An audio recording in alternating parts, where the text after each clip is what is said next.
नमस्कार, good morning, सुप्रभात। मैं हृदय मिश्रा आप सभी का स्वागत करता हूं। कैसे हैं आप सभी लोग? आई होप आप सभी लोग अच्छे होंगे और अपनी पढ़ाई को बहुत ही बेहतर ढंग से कर रहे होंगे। देखिए, आज के कुछ महत्वपूर्ण पॉइंट पर हम लोग चर्चा करें, लेकिन उसके पहले आप लोगों से रिक्वेस्ट है कि प्लीज आप इस सभी वीडियोस को अच्छे तरीके से देखा करिए, क्योंकि एक भी प्रश्न हमें गलत नहीं करना है और अपनी चीजों को बहुत बेहतर ढंग से करते हुए चलना है। आज डेट जो है क्या है? डेट है आज आपकी 27 नवंबर। नवंबर माह आपका जो है समाप्त होने वाला है। आरओ एआरओ की वैकेंसी के भी चांस सुनाई दे रहे हैं कि आने वाली है। सुनने में यह भी आ रहा है कि इस बार वैकेंसी ठीक ठाक आएगी, यानी कि इस बार की जो वैकेंसी 23 वाली है, 23 से ज्यादा पद आपको आरओ की परीक्षा में देखने को मिल सकते हैं। ऐसे में आगामी परीक्षा आपके लिए बड़ी महत्वपूर्ण होने वाली है और यह आप परीक्षा पास तभी कर पाएंगे जब अभी से अपनी तैयारी को बेहतर ढंग से करेंगे। इसलिए मैं आपसे कहता हूं कि अगर आप सीरियस नहीं है अपनी चीजों को लेकर के, तो सीरियस प्लीज हो जाइए, क्योंकि बहुत आवश्यक है कि आप इसमें काम करेंगे अगले बार। ठीक है, चलिए आइए देखते हैं कि आज की पहली हमारी करंट अफेयर्स क्या है। और कल हमने प्रश्न पूछा था आप लोगों से, आप लोगों ने सही इसका उत्तर दिया था कि भारत छोड़ो आंदोलन के दौरान दिया गया प्रसिद्ध नारा कौन सा था। ठीक है, तो सभी लोगों ने इसका सही आंसर दिया था। ठीक है, चलिए आइए, यूक्रेन युद्ध और अमेरिका के शांति प्रस्ताव। यूक्रेन युद्ध को लेकर के कई सारी बातें भी सामने आई हैं। अमेरिका ने कई सारे शांति प्रस्ताव रखे हैं रूस के सामने कि बॉस छोड़ दीजिए युद्ध और इन शर्तों को मान लीजिए। हालांकि यूक्रेन ने कहा कि जो यूक्रेन है वो अपने देश की अस्मिता और देश की किसी भी चीज को लेकर के कोई जो है वैसे कोई समझौता नहीं करेगा जो उसके आन बान शान को डाउन करे, मतलब कि है ना, इस तरीके से अपने किसी भी चीज में वो यूक्रेन डाउन होने वाला नहीं है। लेकिन चूंकि रूस की सेना अपने आप में जानते ताकतवर है, तो रूस है अपने आप पे, यूक्रेन है अपने आप पे। यूक्रेन के जो भी है राष्ट्राध्यक्ष वो भी कम नहीं किसी से, तो क्या कीजिएगा? तो ना तुम कम ना हम कम, तो मामला बिगड़ रहा है इसमें। तो अमेरिकी राष्ट्रपति डोनाल्ड ट्रंप ने यूक्रेन को एक सख्त समय सीमा 27 नवंबर दे दी है कि भैया रूस की कुछ कड़े शर्तों को स्वीकार करते हुए करने वाले युद्ध समाप्त समझौते को मंजूरी दे दें। क्या क्या प्रस्ताव में शामिल है? यूक्रेन को दरअसल कुछ भूमि छोड़नी होगी, यूक्रेन की सेना में कटौती करनी होगी, नाटो में शामिल ना होने का वचन देना होगा। रूस के राष्ट्रपति व्लादिमीर पुतिन ने इस प्रस्ताव का स्वागत तो किया है, लेकिन यूक्रेन का रुख क्या होता है? यूक्रेन कहता है कि यूक्रेन के राष्ट्रपति व्लादिमीर पुतिन ने 28 बिंदु, ठीक है, अमेरिकी योजना को खारिज कर दिया और कहा कि वे वैकल्पिक प्रस्ताव पेश करेंगे। जेलेंस्की ने स्पष्ट किया कि कोई भी समझौता यूक्रेन के हितों के खिलाफ नहीं होना चाहिए। भाई सिंपल सी बात है कि अगर यूक्रेन के हितों को कोई प्रभावित करने वाला अगर समझौता है तो फिर उस पर उनकी जो है राय नहीं बनेगी। जेलेंस्की ने बात स्पष्ट कर दी है। यूक्रेन की टीम स्विट्जरलैंड में अमेरिका के साथ वार्ता करेगी और इस टीम का नेतृत्व जेलेंस्की के प्रमुख सलाहकार एंड्री यर्मक करेंगे। अब देखते हैं कि इस पर जो है क्या कुछ चीजें हो पाती हैं आगे, है ना। युद्ध की स्थिति की अगर बात करते हैं तो यूक्रेन रूस की सेना संख्या और उपकरण में बेहतर होने के कारण जो है धीरे धीरे मोर्चे पर बढ़त बना रही है। यूक्रेन को प्रस्ताव स्वीकार न करने की स्थिति में रूस ने अधिक भूमि पर कब्जा करने की धमकी दे दी है कि बॉस अगर हथियार नहीं डालिएगा तो हम आपको क्या करेंगे, एक तरीके से आपकी जमीन आदि को हम क्या करेंगे, कब्जा कर लेंगे। तो ये एक ग्लोबल लेवल पर एक बड़ी समस्या के रूप में ये व्याप्त है इस समय। और वैश्विक स्थिति पर देखेंगे तो न सिर्फ ये रसिया और यूक्रेन का युद्ध है, बल्कि इसके अलावा आप जानते होंगे उधर ईरान वाला मामला चल रहा है, इजराइल वाला चल रहा है, ठीक है। अफगानिस्तान और पाकिस्तान में एक बहुत बड़ा जो है डिस्प्यूट देखे जा रहा है। अफगानिस्तान पाकिस्तान को बिल्कुल भी लाइक नहीं कर रहा, बोले ना अपन तो नहीं करते, तुमको पसंद जाओ। अफगानिस्तान के दो मंत्री एक ही महीने में जो आ चुके हैं भारत, तो यह भी बड़ा वो है। अफगानिस्तान के मंत्री ने कहा कि बॉस चाबहार बंदरगाह को स्टार्ट कीजिए और उस पर काम कीजिए। तो ये कई सारे पॉइंट अगर ग्लोबली अगर आप देखेंगे तो सकारात्मक नकारात्मक स्थिति दोनों में साफ नजर आएंगे। भारत बड़े बैलेंसिंग अप्रोच के साथ में आगे चलता है। अंतर्राष्ट्रीय संबंध जब आप पेपर सेकंड में पढ़ते हैं तो वहां पर चीजें आप समझते हैं, इसलिए आप न्यूज़पेपर को जरूर पढ़ा करिए ताकि उसमें समझा करिए भाई क्या क्या चीजें चल रही हैं आपके एग्जाम के लिए। समझौते का जो मसौदा है, जो ट्रंप प्लान है, रूस को क्षेत्रीय लाभ मिलेगा, रूस को ग्लोबली इकोनॉमी में पुनः शामिल किया जाएगा, रूस को G8 समूह में वापसी का मार्ग मिलेगा। और इसके अलावा अगर एक पॉइंट और देखें तो जेलेंस्की के अकॉर्डिंग यूक्रेन को अमेरिका से समर्थन खोने का जोखिम है, लेकिन वह देश के हितों के साथ समझौता नहीं करेंगे अपने आप पे। बोले जा हम तो अमेरिका से बाहर हो गए, एक तरीके से अमेरिका से हमारा लेना देना नहीं रहेगा, कोई दिक्कत नहीं, लेकिन समझौता हम अपने जनता के साथ करें, देश के साथ करें, ये जेलेंस्की को दरअसल क्या है, मंजूर नहीं है ना। चलिए अब इसी पर प्रश्न आपके सामने आ जाएगा, बताइए प्रश्न का उत्तर क्या होगा। निम्नलिखित में से कौन सा बिंदु अमेरिका की प्रस्तावित ट्रंप पीस प्लान में शामिल है? तो यूक्रेन को भूमि छोड़नी होगी, रूस को नाटो में शामिल होने का प्रस्ताव दिया गया है, यूक्रेन को परमाणु हथियार विकसित करने की अनुमति मिली है, या फिर यूरोपीय संघ द्वारा युद्ध विराम की घोषणा की जाएगी। क्या होगा इसका एग्जैक्टली आंसर? अभी तो हमने आपको बताया था कि यूक्रेन को भूमि छोड़नी होगी, तो मुझे लगता है कि ए वाला होना चाहिए, है ना, या बी होना चाहिए। नाटो जो है ना, ये बड़ा इंपॉर्टेंट सेगमेंट है आपके भाई बॉस, नाटो भी आपके एग्जाम में पूछा जाता है, ए होना चाहिए, ए इज द राइट आंसर। ठीक है, चलिए COP30 का समापन और इसके प्रमुख बिंदु। अभी हाल ही में COP30 हुई थी बैठक। COP30 में दरअसल जो पेरिस समिट हमारा 2015 में हुआ था, 2015 में दरअसल COP21 हुआ था, पता है नहीं पता आपको? COP21 कब हुआ था? 2015 में हुआ था, और इसी में दरअसल क्या हुआ था, इसी में ISA की स्थापना की गई थी। ठीक है, इसको क्या बोलते हैं? इंटरनेशनल सोलर अलायंस बोलते हैं। ठीक है, इसका हेडक्वार्टर कहां पर है? इसका हेडक्वार्टर आपका गुड़गांव में है, आप जानते होंगे। ठीक है, ISA में 100+ कंट्रीज शामिल हो गई हैं। अभी हाल ही में इसकी बैठक भी संपन्न हुई है, और इसी COP21 यानी कि इसी में पेरिस समिट जिसको बोलते हैं, क्या पेरिस सम्मेलन बोलते हैं, इसको पेरिस सम्मेलन बोलते हैं, है ना। इसी पेरिस सम्मेलन में 1.5 डिग्री सेंटीग्रेड टेंपरेचर को नियत रखने की बात कही गई थी, कम करने की।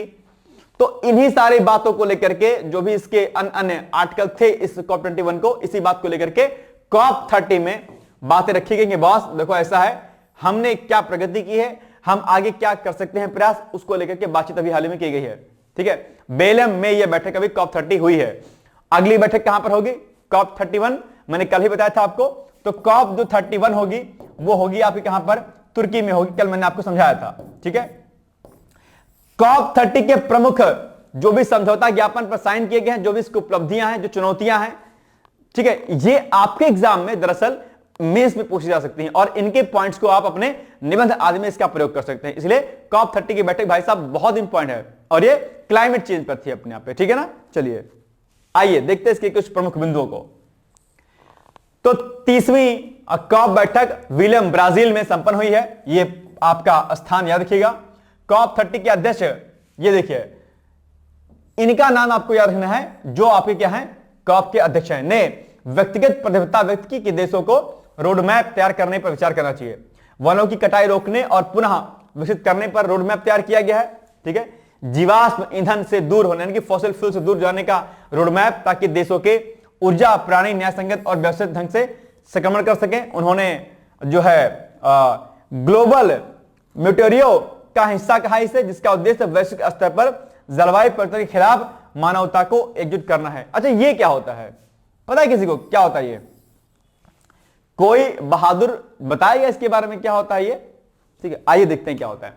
दरअसल ग्लोबल जो मोटियाराओ होता है, इसके क्या लक्ष्य होते हैं कि मोटियाराओ दरअसल वैश्विक सामूहिक सहयोग में जलवायु वार्ता के विवादास्पद मुद्दों पर सहमति बनाई गई है। पेरिस समझौते के अनुच्छेद 9 के तहत विकसित देशों द्वारा विकासशील देशों के लिए फंड जुटाना, देशों द्वारा ट्रेड रिस्ट्रिक्टिव, ठीक है, यूनिलैटरल, ठीक है, मेजर यानी कि एक तरफा व्यापार प्रबंधन पर अंतर्राष्ट्रीय सहयोग को बढ़ावा देना, देशों के राष्ट्रीय स्तर पर निहित योगदान की प्रगति, 1.5 डिग्री तापमान वृद्धि सीमा और इसके कार्यान्वयन के अंतराल को समाहित करना, मतलब समाहित करना। तो ये सारे पॉइंट रखे गए हैं। अब अगर अलग से मैं आपसे बताऊं कि भैया ग्लोबल मोटियाराओ क्या है, ठीक है, क्योंकि अभी क्या कहा गया, देखो ये पॉइंट देखो यहां पर, ये देखो, फॉसिल फ्यूल से दूर जाने का रोडमैप ताकि देशों की ऊर्जा प्रणाली न्याय संगत और व्यवस्थित ढंग से संक्रमण कर सके। उन्होंने इसे ग्लोबल मोटियाराओ का हिस्सा कहा। यह एक अपने आप में समझौता है, अपने आप पे इसका एक उद्देश्य होता है। ठीक है, इसका उद्देश्य वैश्विक स्तर पर ग्लोबल लेवल पर क्लाइमेट चेंज के खिलाफ मानवता को क्या करना, युद्ध करना, यानी कि ह्यूमन जितने भी हमारे मानव हैं सभी को क्लाइमेट चेंज के अगेंस्ट में खड़ा करना, ठीक है, एकजुटता में प्रस्तावित करना। तो अब वही बात यहां पर लिखी गई है कि ये क्या है ग्लोबल मोटियाराओ। दरअसल ग्लोबल मोटियाराओ ब्राजील द्वारा COP30 में प्रस्तुत एक वैश्विक सामूहिक सहयोग यानी कि ग्लोबल कलेक्टिव एक्शन की अवधारणा है, जिसका उद्देश्य पूरी मानवता को जलवायु परिवर्तन की चुनौती का सामना करने के लिए क्या करना है, एकजुट करना है। तो ये पॉइंट आपको ध्यान रखना है, ठीक है। ये दरअसल क्या है, जो ये मोटेराओ शब्द है, ये पुर्तगाली भाषा का क्या है, एक अपने आप में शब्द है, ठीक है, जिसका क्या मीनिंग होता है, इसका अर्थ होता है सामुदायिक सहयोग, साझा प्रयास और एक साथ मिलकर के काम करना। तो ये अभी COP30 में इसको प्रस्तुत किया गया अलग से, ठीक है, ध्यान रखिएगा। अर्थात ग्लोबल मोटेराओ पूरे विश्व के देशों को जलवायु कार्यवाही में मिलकर के आगे बढ़ाने का ढांचा यानी कि एक इंफ्रास्ट्रक्चर इसको जो है डेवलप करने के लिए बोलता है, ठीक है, ध्यान रखिएगा। इसमें भारत और विकासशील देश यानी कि जो इंडिया के साथ में जो डेवलपिंग कंट्रीज है उनका क्या इसमें रुख रहा है, तो भारत और अन्य विकासशील देश, ठीक है, ने जोर देकर कहा कि फॉसिल फ्यूल हटाने की सटीक समय सीमा का उल्लेख नहीं होना चाहिए। कारण क्या है, विकासशील देशों के लिए तत्काल पूर्ण बदलाव कठिन और महंगा हो सकता है कि तुरंत भैया हम अपने पॉलिसी को चेंज कर दें, नहीं, टाइम लगता है, कोई नियत तिथि इसमें निर्धारित न की जाए।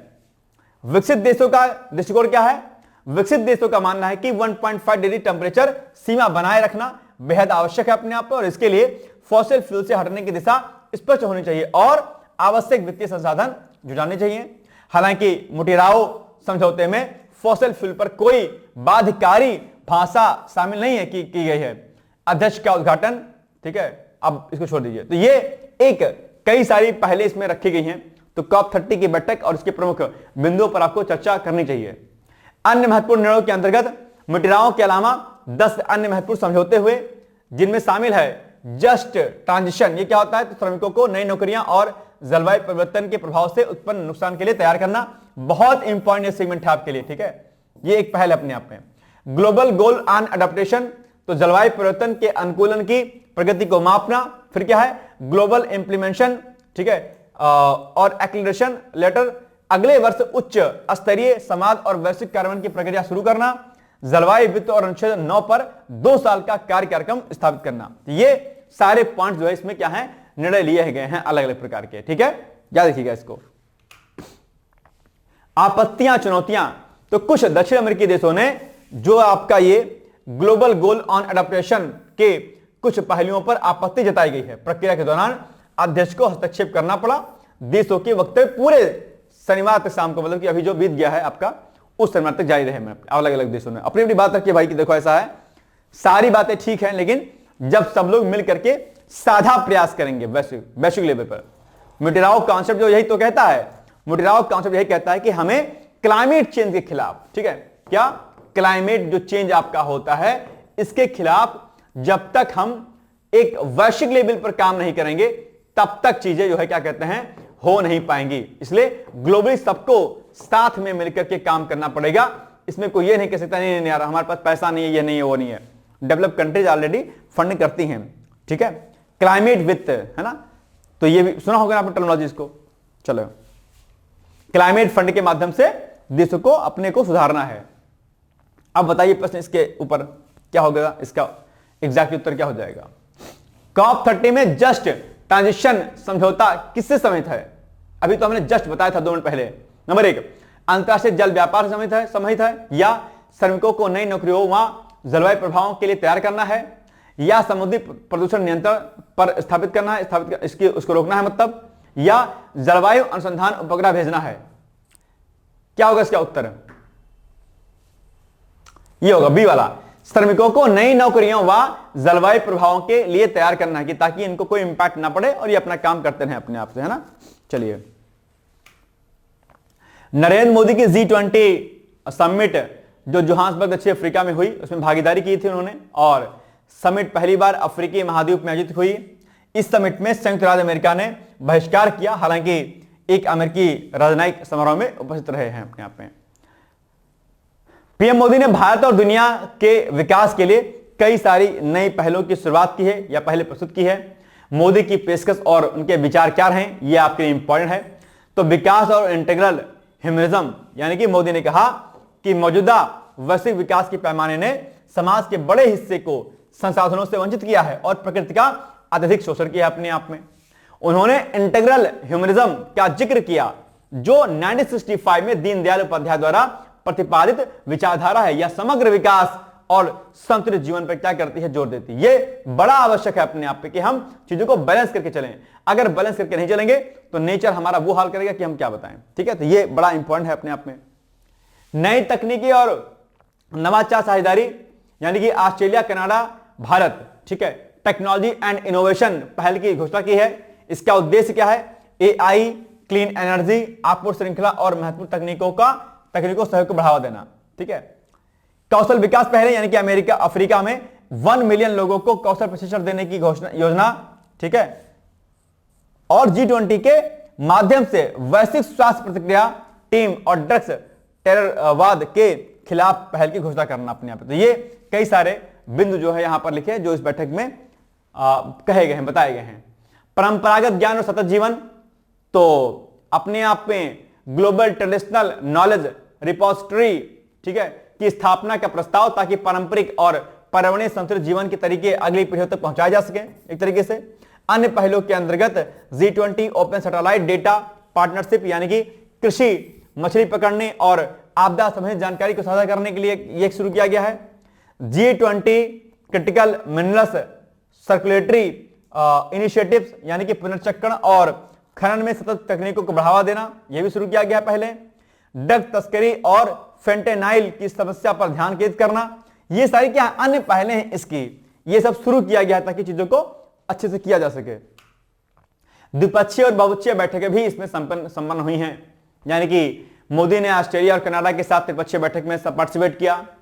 दक्षिण कोरिया, वियतनाम, मलेशिया, यूके, अन्य देशों के साथ में फिर मोदी जी ने बैठक में साइन किया।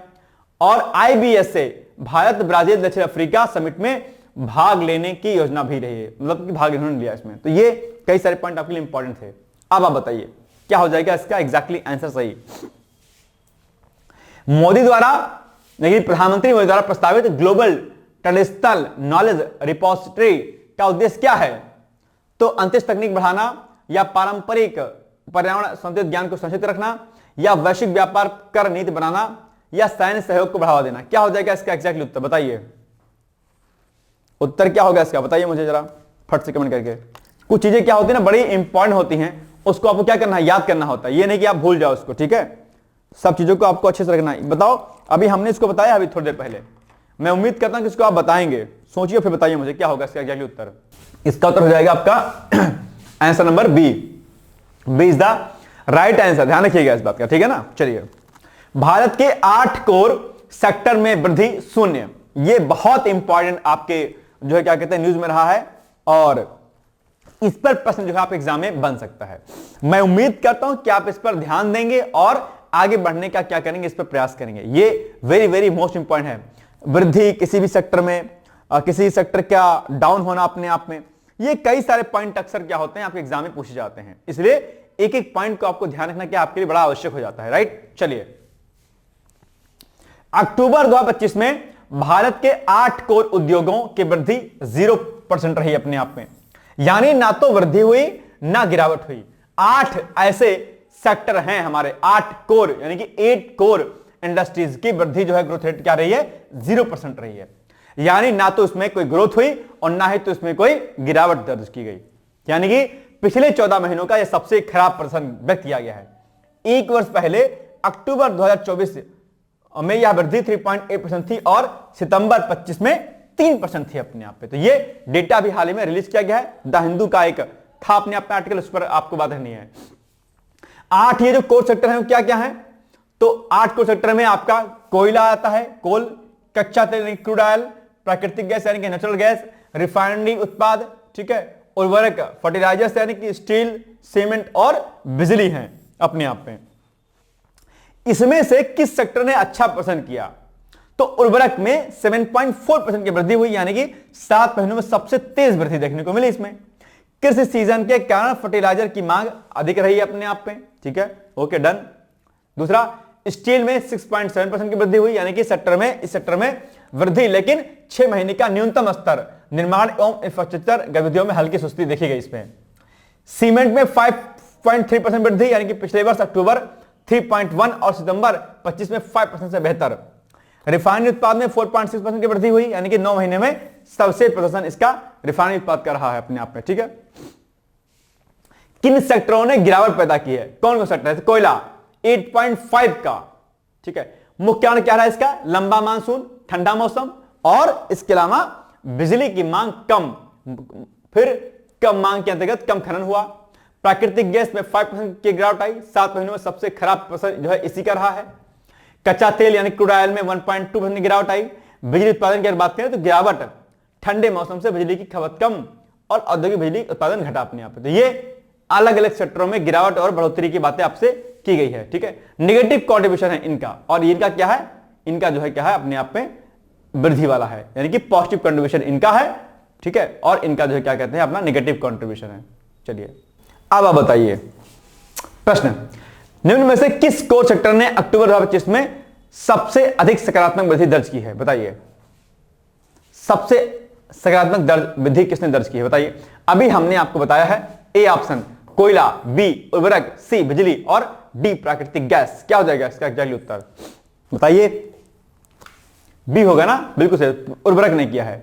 देखो ये देखो, अभी हमने आपको बताया था, देखो ये देखो, उर्वरक सबसे ज्यादा किस सेक्टर ने अच्छा पसंद किया? तो उर्वरक ने किया 7.4% की वृद्धि दर्ज की है। ठीक है, इसलिए ये आपका क्या हो जाएगा? B is the right answer. ठीक है, ऐसे प्रश्न अक्सर आपके एग्जाम में पूछे जाते हैं। डिजिटल स्टोर्स ने डार्क पैटर्न हटाने की घोषणा की है सीसीपीए के दिशा निर्देशों के अंतर्गत। क्या होता है? डिजिटल स्टोर्स ने डार्क पैटर्न हटाने की बात की है। क्या होता है डार्क पैटर्न? ये बताइए, किसी को पता है क्या? ऑनलाइन शॉपिंग आप लोग खूब करते हैं, नहीं करते? नहीं करते हैं? आपको एक मजेदार बात बताऊं मैं आपको, ऑनलाइन शॉपिंग तो बहुत लोग जो करते हैं उनको लगता है कि ऑनलाइन शॉपिंग बहुत इजी है, मतलब बहुत सस्ता पड़ता है। नहीं, ऐसा कुछ भी नहीं है।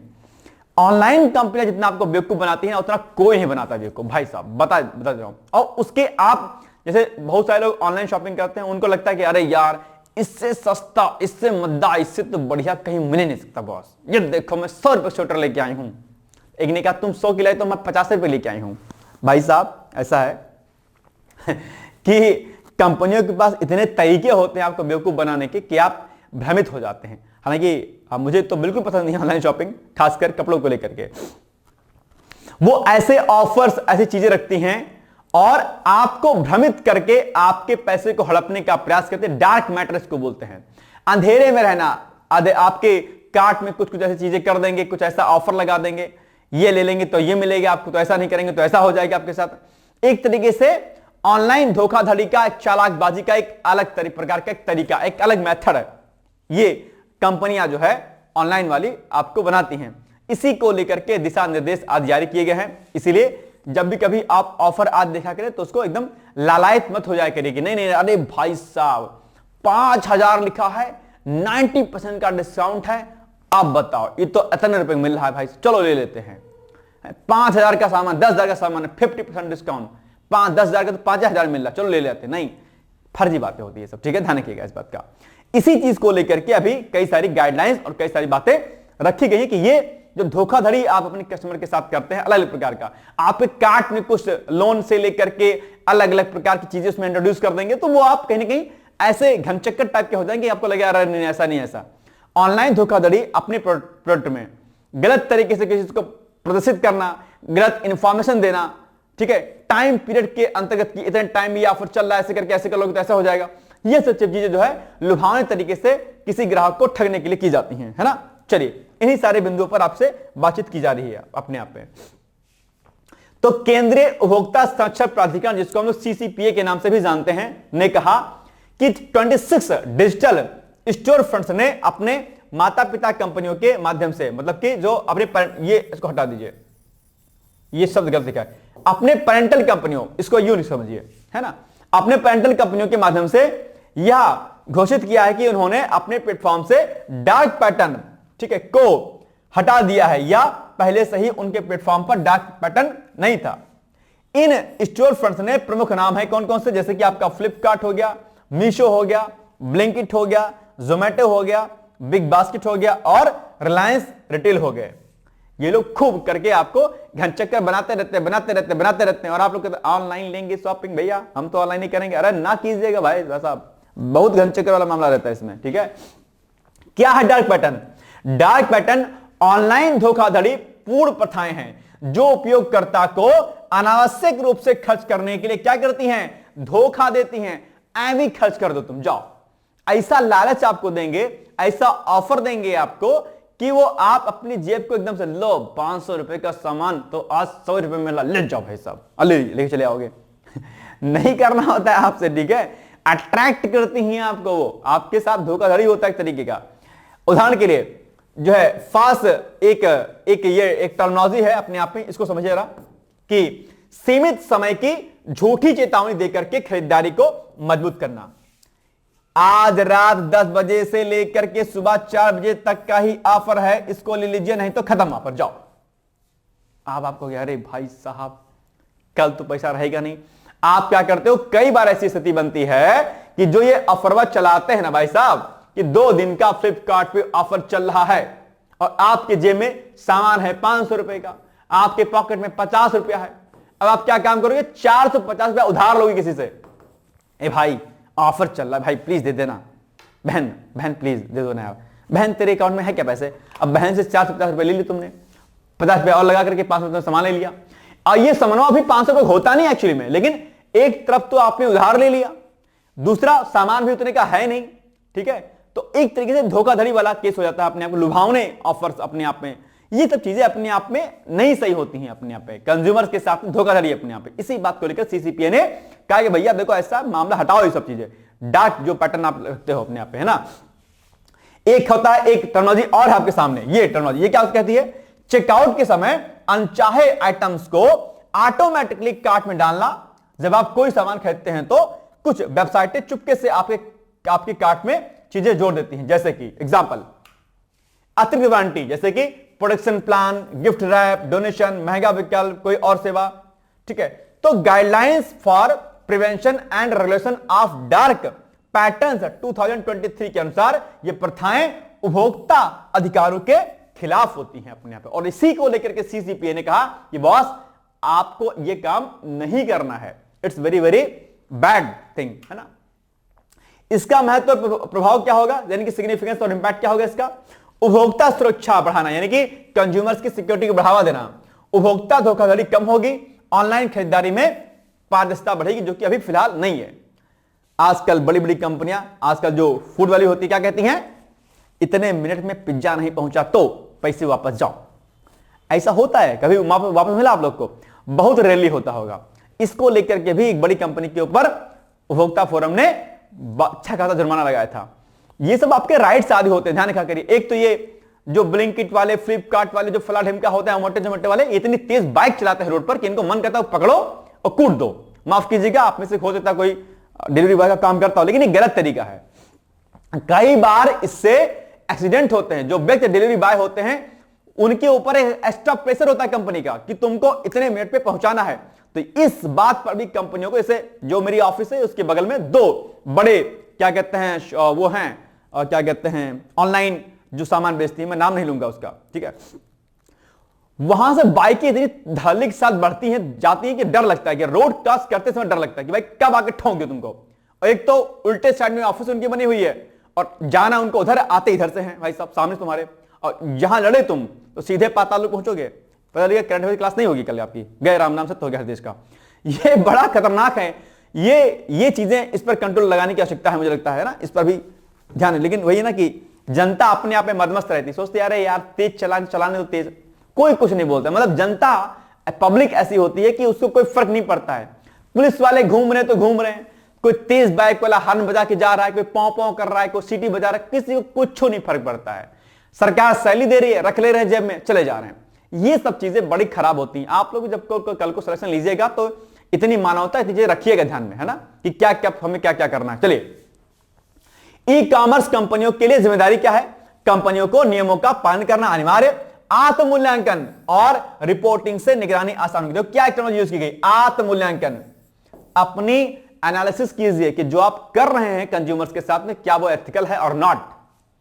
तो अगर आप आत्ममूल्यांकन करेंगे तो आप पाएंगे कि आप उपभोक्ताओं के साथ में, अपने कंज्यूमर्स के साथ में क्या कर रहे हैं, आप धोखा कर रहे हैं, चीटिंग कर रहे हैं, और हम जैसे मासूम लोग जो है इन बड़ी बड़ी कंपनियों के मकर जाल में फंसते चले जाते हैं और अपने पैसा का बेड़ करते चले जाते हैं। ध्यान रखिए ऑनलाइन शॉपिंग इतना करना गलत है, ठीक है, मत क्या करिए ज्यादा, ठीक है, और बहुत ध्यान से क्या करिए, ठीक है।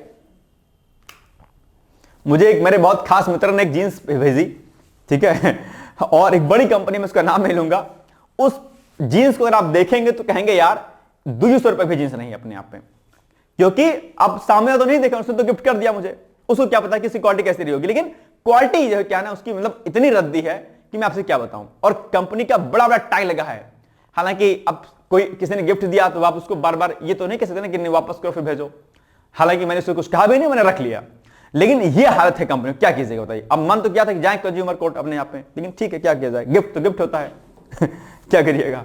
चलिए प्रश्न आ गया आपके सामने, बताइए।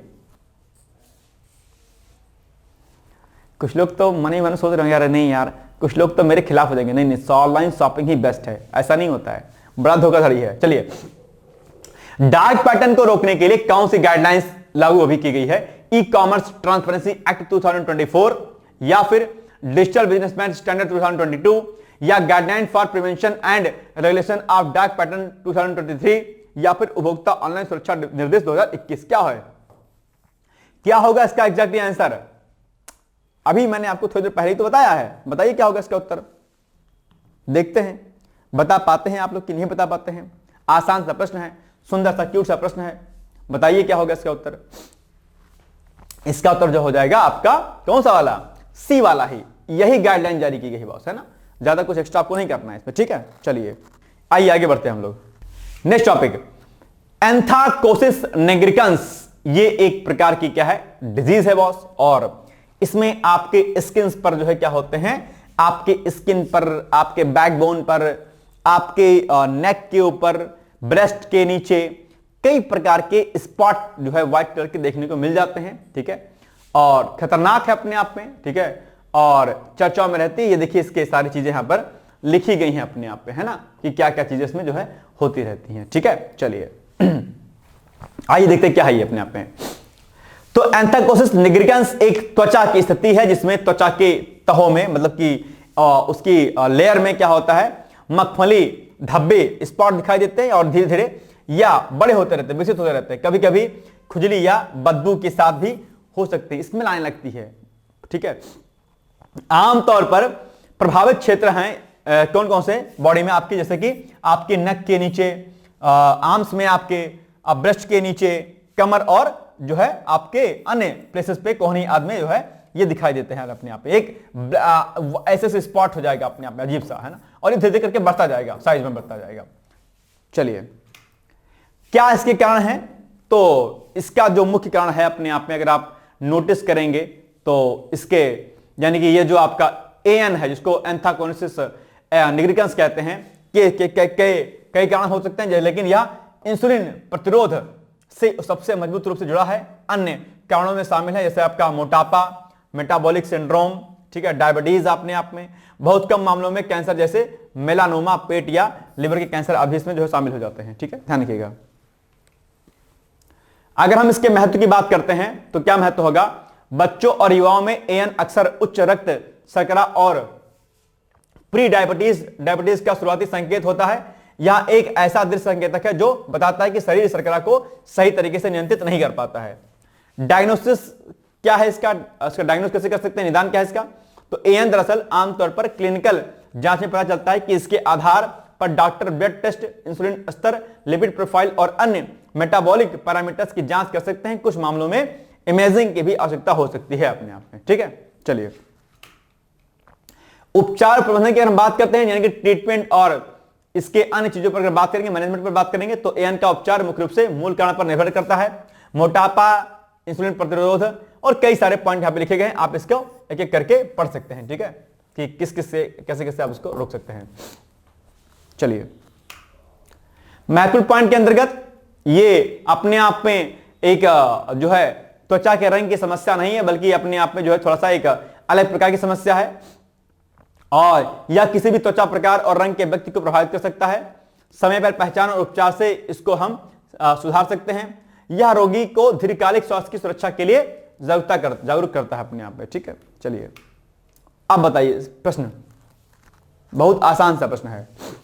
एंथोकोसिस निग्रिकन्स, अच्छा आप एग्जाम में यही पूछ लेगा कि अभी हाल ही में चर्चित रहा शब्द ये क्या है, तो ये अपने आप में क्या है, स्किन डिजीज है अपने आप पे, यानी कि एक त्वचा की स्थिति है, डिजीज है, एक मानसिक विकार है, एक हड्डी संबंधी बीमारी है, या एक संक्रमण है, नहीं, ये एक जो है अपने आप पे एक कंडीशन है, एक स्थिति है, एक डिजीज है अपने आप में, है ना, बस। तो ए इज द राइट आंसर, ठीक है ना। चलिए, यही ना होगा, कोई और होगा, यही होगा। ओके, चलिए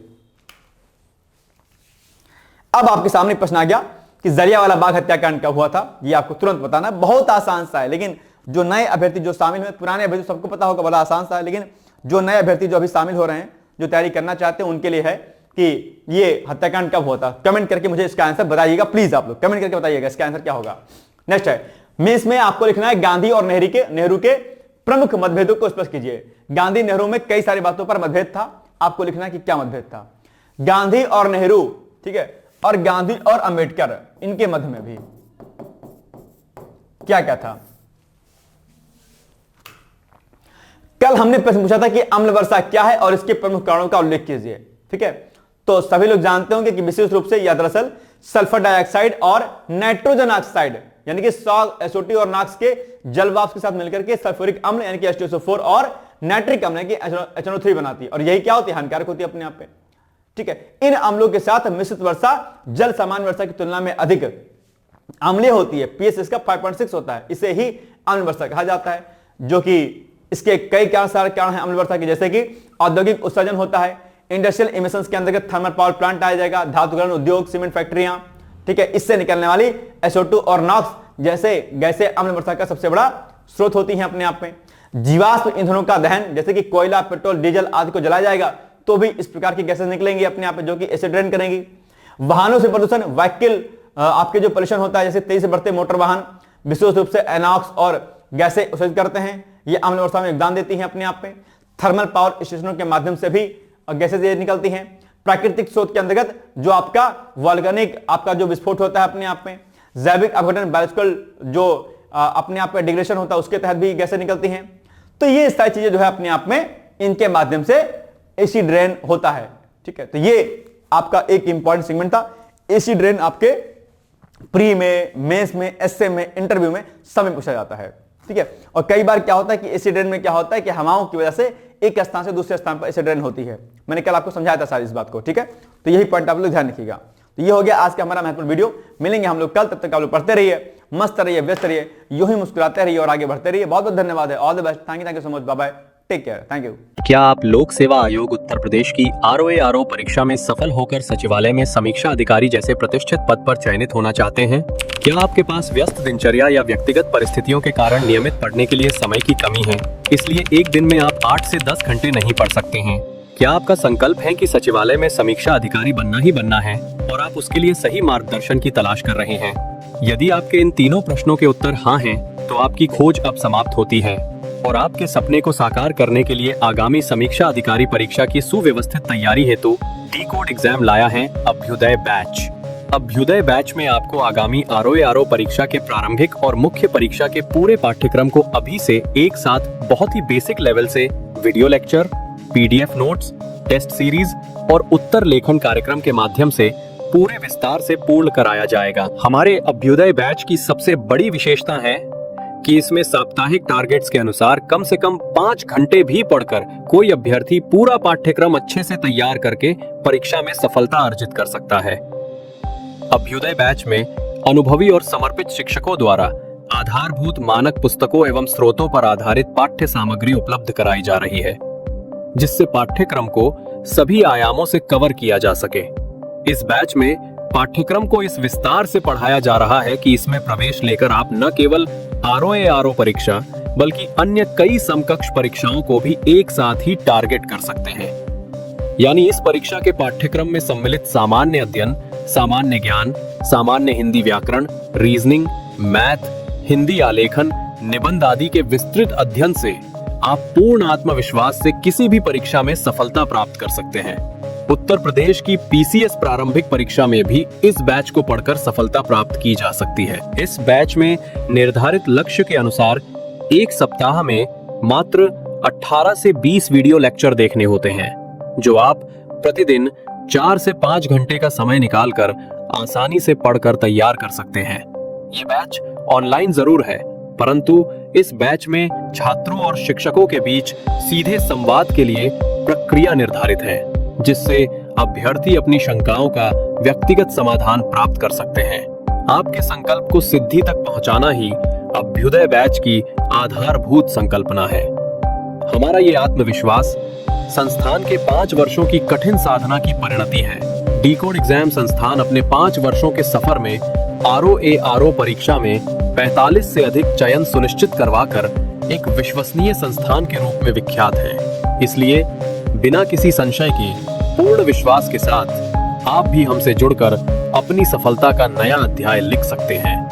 इस बैच से जुड़ने के लिए हमारे संस्थान के नंबर 8604409201 अथवा 9506742546 पर व्हाट्सएप या कॉल करके बैच की पूरी जानकारी प्राप्त की जा सकती है। अभी 500 शुरुआती छात्रों को विशेष छूट भी प्रदान की जा रही है, इसलिए इस अवसर का लाभ उठाने के लिए अतिशीघ्र प्रवेश लेकर अभ्युदय बैच से जुड़े। प्रवेश के लिए अभी संपर्क करें और शुल्क में छूट प्राप्त करें।